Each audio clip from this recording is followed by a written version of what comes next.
Oh, pupusin longso. Oke. Apa iki satenane takdirku sing jawabe sliramu beda ati beda lambe.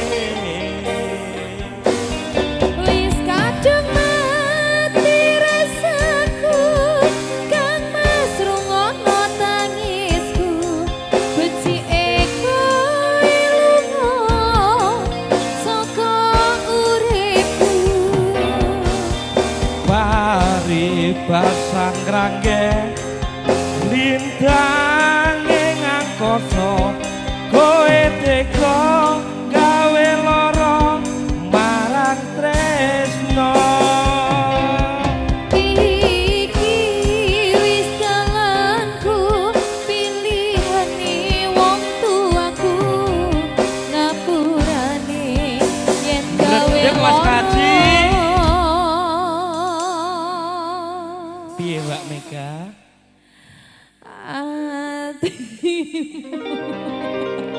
rusak rusak Wendo jan sanduknya jan jaluk diajari ora masalah mas wis tok sae-saesane mas Monggo Mas Pugo keparengan maju ke depan. monggo mas Apa njaluk di papat? napa nyuwun dijemput malih melarikan diri.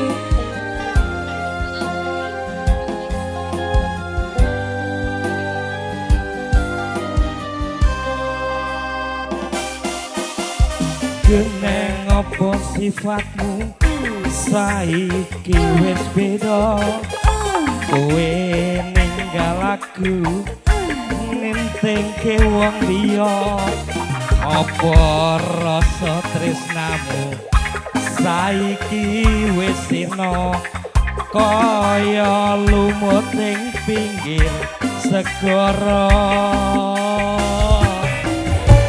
Mbah Care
ongkir nggih Hansal. Enek ongkire mapak. Lah kae lho, aku jan dumen jukuki ongkir ngene iki dumen aku. Wis kadung mudhun lho iki Mbak Sari. Ongkire kok ndak cair ongkire. Monggo Mbak Sari. Monggo Mbak. Sesening jeruk. Ayo Mbak Sari. Pancen nerakake. Arep kepiye maneh matur suwun Mbak Sari. Monggo Mbak Rista dikasih ongkir sama Mbak Sari monggo. Monggo Mbak Sari, monggo Mbak Sari. Kang Mas pupusan rasa tresno.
tok iki Mas. Siji ya. Jebulan. Oh ya wis, heeh, semoga Iki enek ongkire ora? yo eneng to. Wah, enek